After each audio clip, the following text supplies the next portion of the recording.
अभी हम आपको राइट हैंड थंब रूल के बारे में बता रहे हैं। तो बहुत छोटा चीज, ये 11 से पहले भी पढ़ाया गया है। ये 11 में पढ़ने को मिलेगा, वेक्टर में पढ़ना है, लेकिन पढ़ लेने से केवल नहीं होगा, इसके बारे में आपको डिटेल से समझना होगा। इसका यूज क्या है ये जानना होगा, आखिर इसका साइंस में यूज है कि नहीं है भी तो फिर प्रैक्टिकल लाइफ में कहाँ यूज आता है। जब समझिएगा तो आपको लगेगा कि जितना हल्का है उतना ही बड़ा बड़ा काम करता है। तो सबसे पहले तो राइट हैंड थंब रूल का मतलब होता है कि राइट हैंड लीजिए, थंब का मतलब इसको ऐसे खड़ा कीजिए, फिंगर को ऐसे कीजिए। तो फिंगर इधर इस डायरेक्शन में फिंगर घूम रहा है, तो ये बता रहा है कि रिजल्ट जो होगा ये डायरेक्शन इधर मिलेगा। अब ये तो सिंपल हो गया, याद रखने के लिए बुक में भी इसी तरह दिया हुआ है।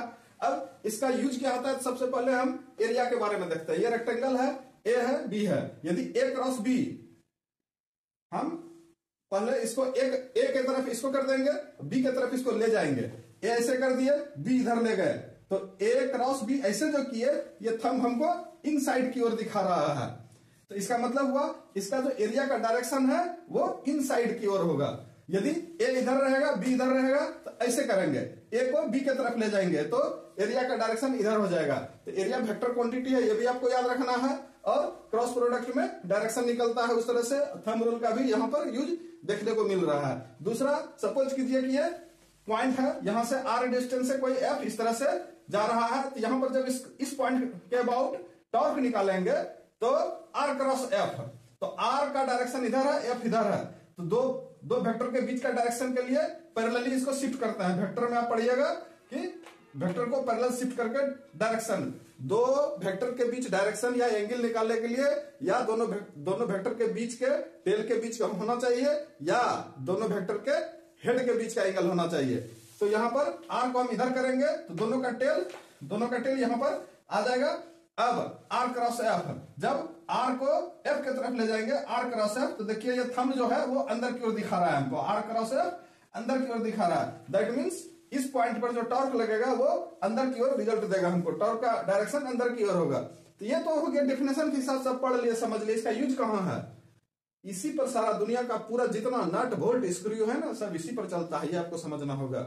घर में आप कोई भी पानी का बोतल लीजिए और कैप, आर क्रॉस एफ, यानी इस तरह से ऐसे घुमाइए, ऐसे जब इस तरह से घुमाइएगा तो कैप टाइट होगा, अंदर की ओर जाएगा। ध्यान से देखिए, इस तरह से जब फिंगर के डायरेक्शन में कैप को घुमाइएगा तो वो अंदर की ओर जाएगा। ऐसे कीजिए, ऐसे जब ऐसे कीजिएगा, इस तरह से जब ऐसे घुमाइएगा, मतलब फिंगर के डायरेक्शन में घुमाइएगा तो कैप ऊपर की ओर यानी ओपन होगा। इसीलिए गलती से कभी खोलने के बजाय टाइट मत कर दीजिए। जहां आपको नहीं समझ में आए सीधा मुट्ठी बांधिए और इसको ऐसे रखिए इस पर। यदि ऊपर की ओर कैप को ले जाना है तो इस फिंगर के डायरेक्शन में मोड़िए, अंदर घुसाना है कैप को तो इस डायरेक्शन में घुमाइए। कैप खोलने और लगाने का तरीका है। उसी तरह से कोई स्क्रू, दीवार में स्क्रू जो घुमाते हैं या किसी चीज में टाइट करते हैं, वो भी इसी रूल पर, थंब रूल पर ही फॉलो करता है। इसलिए स्क्रू का पूरा नाम होता है राइट हैंड थ्रेडेड स्क्रू, पूरा नाम ये होता है, टेक्निकल नेम। उसमें इस तरह से बना होता है कि आप दीजिए, अब उसको अंदर घुसाना है कि बाहर निकालना है, कौन सा डायरेक्शन में करेंगे तो खुलेगा, वो डिपेंड करता है। ऐसे ये स्क्रू लगा हुआ है। अब यदि ऐसे घुमाएंगे, यानी ऐसे घुमाएंगे अंदर जाएगा, ऐसे घुमाएंगे तो बाहर आएगा। इसी से पता चलता है। ये हो गया राइट हैंड थंब रूल। लेकिन कुछ जगह पर एक्सेप्शन भी होता है।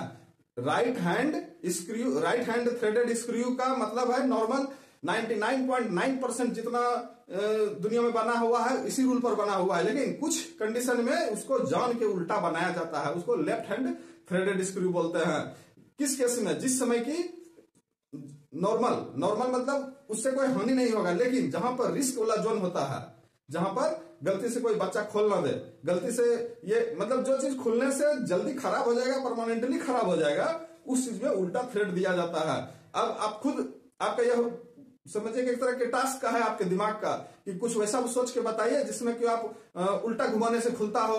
दैट मीन्स किसी भी चीज को ऐसे करेंगे टाइट होगा, ऐसे करेंगे तो खुलेगा, लेकिन कुछ वैसा है जो उल्टा भी होता है। जस्ट एग्जांपल के लिए ये जो स्केच पेन है, स्केच पेन का जो इंक है एयर में बहुत हाईली इवेपोरेट होता है, तुरंत सूख जाएगा, पूरे खराब हो जाएगा, खोल कर रख देंगे।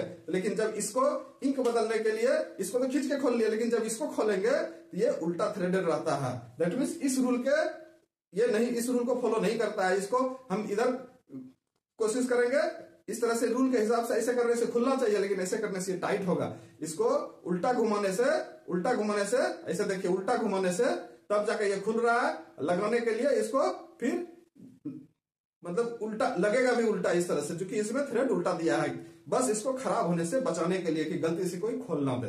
गलती से ये टाइट हो जाएगा, गलती से खुलेगा नहीं। इसी तरह से दुनिया में और भी बहुत कुछ है जो कि रिस्क जोन से बचाने के लिए दिया जाता है। एक तो जस्ट आपको एग्जांपल बता के आज छोड़ रहे हैं, इसका डिस्कशन हम किसी क्लास में करेंगे कि आपका गाड़ी का ब्रेक फेल होता है, साइकिल का, मोटरसाइकिल का और 4 व्हीलर का ब्रेक फेल होता है। दैट मीन्स आपका गाड़ी रुकेगा नहीं, चल रहा है तो रुकेगा नहीं। कितना जान माल का हानि होगा, जो 2 ठो बैठा है या कहीं ठोकेगा, 4 गो बैठा है ज्यादा से ज्यादा।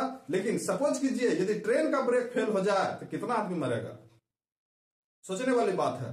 तब जाके साइंटिस्ट लोग, इंजीनियर लोग बैठ के ये सब वहां साइंटिस्ट लोग इसको तैयार किया कि ऐसा कुछ बनाओ कि ब्रेक फेल हो जाए तो इस समस्या का समाधान हो जाए।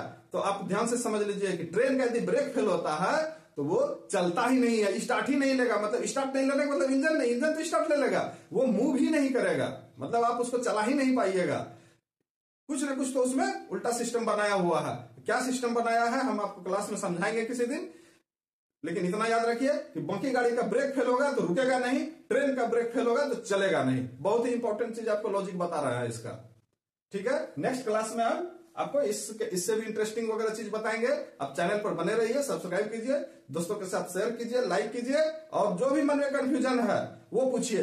दुनिया में हर चीज किसी न किसी चीज का कारण होता है, कुछ न कुछ कारण उसके साथ होता है। इवन आप छोटा मोटा जो चीज है उस सब चीज उसके साथ कारण होता है कि ऐसा क्यों है, ऐसा क्यों है। यदि आप पढ़ना लिखना चाहते हैं, अच्छे से सफल होना चाहते हैं और माइंड को शार्प बनाना चाहते हैं, तो हर चीज को देख के आप में मन में ये जिज्ञासा जगना चाहिए, ये क्यूरियोसिटी होना चाहिए कि ऐसा क्यों है ये। तब आपको हर चीज समझ में आने लगेगा। आपको ये होमवर्क रहा कि ट्रेन के साथ ऐसा क्यों किया है, हम तो बता दिए हैं, लेकिन ऐसा कैसे वो बना पाया है, कौन सा ब्रेक लगा है कि फेल होने से गाड़ी चलेगा नहीं। थोड़ा सोचिएगा, सर्च कीजिएगा, उसके बाद हम बताएंगे। कमेंट बॉक्स में आप पूछिए और डिटेल से बताएंगे, और भी ऐसा बहुत सारा चीज।